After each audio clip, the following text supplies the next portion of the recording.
Ayagala Muleke, Jangala Pallaso motoka. Egulawo negale no nedeno. Nako kumacha sole ko modano ne Kapiripiti. Anko pieno motoka mwana jalese eyita ne ku mazzi ssebo. Ugano kuga Eyita ku mazzi. Yeno.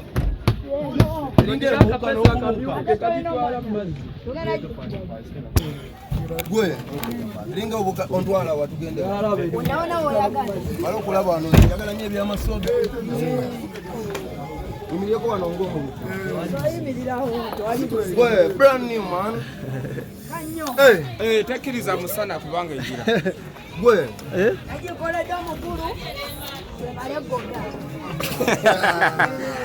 Ogambye olitaddeyo wano nabata kusobola wano biba birala bullet proof biti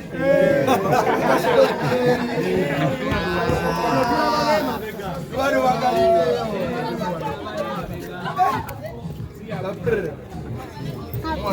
Chaga soko beko era nno kikola lwansonga wano njagala nnyo Okitegedde tulina bagamba you don't know say manager Uncle P Kapiripiti njagala muwa sente ngeri jalese kinzulu Teka mu mafuta.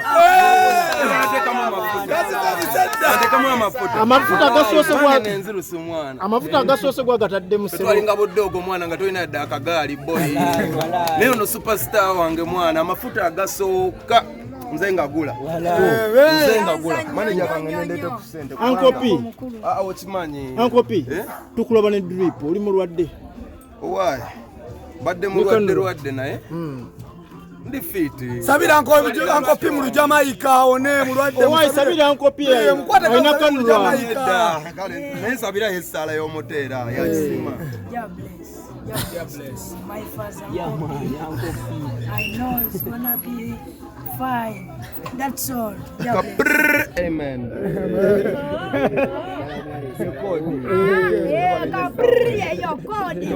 Kati ndeta mafuta.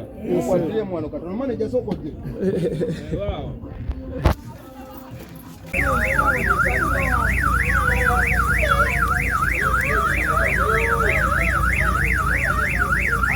Take them parking. Take them parking.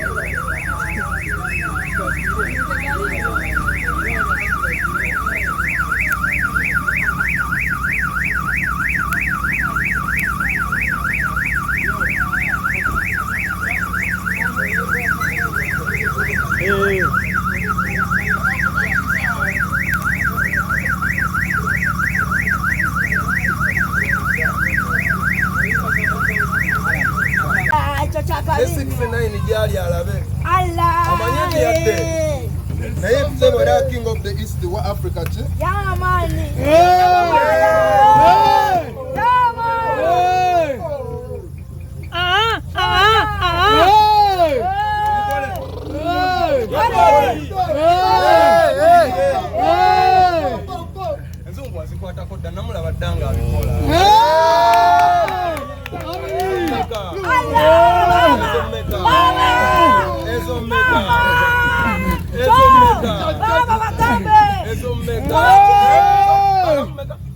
Baba nyinyi nyo.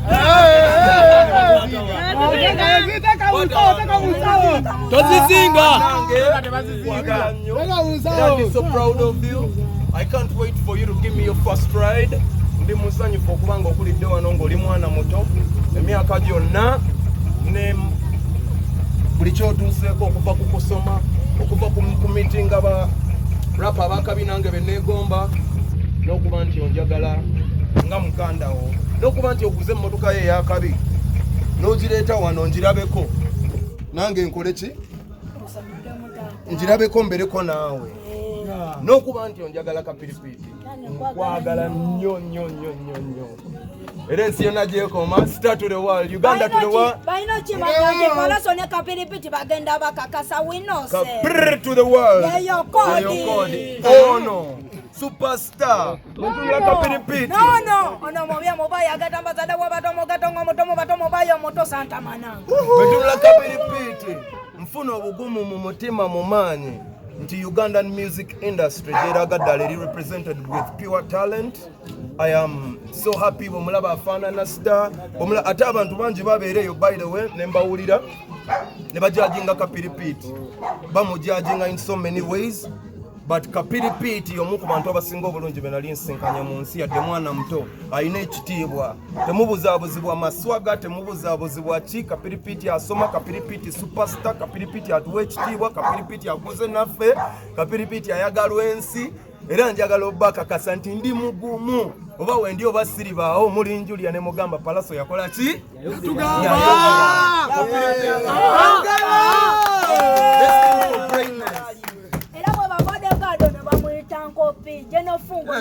Kanjirinyekoko Jenofungu twali naye loli. Ono tugenda kola album nga mutwalo mulamba. Teri kubuzaabuza.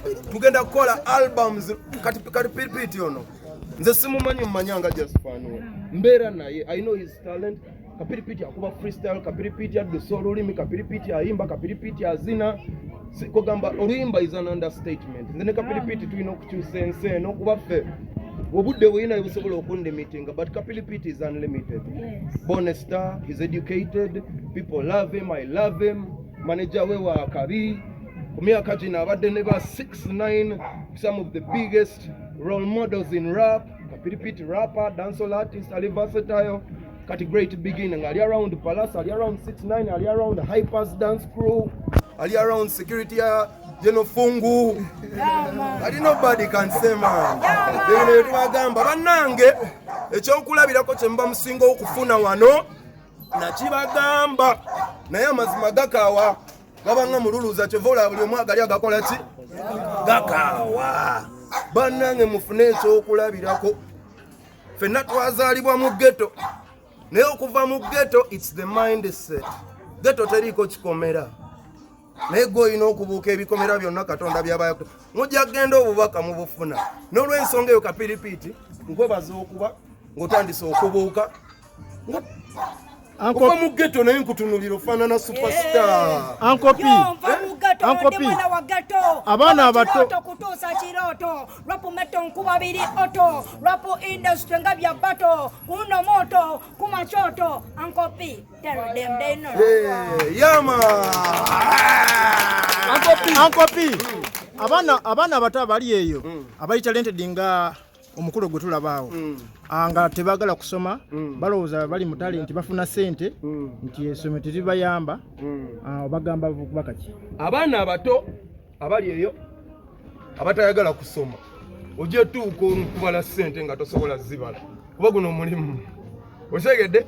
Abaana abato abaagala okuyimba muyiga obuyonjo, bayiga okunaaba, bayiga okwambala obulungi, okunaaba mazzi weegali tiwali nsonga lwaki batonaaba. Look at a star.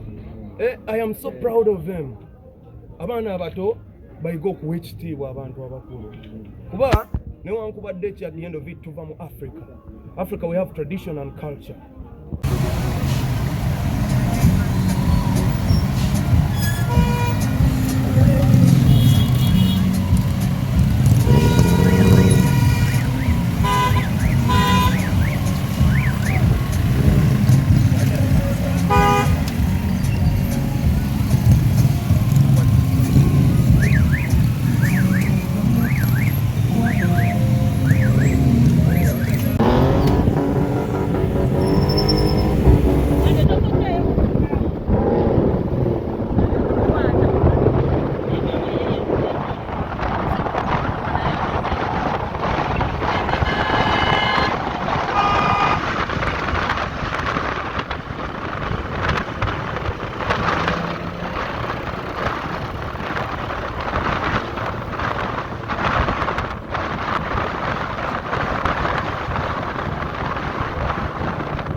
Mobaya, nanti mata mastangari jiwa gwande so. Yo, show time.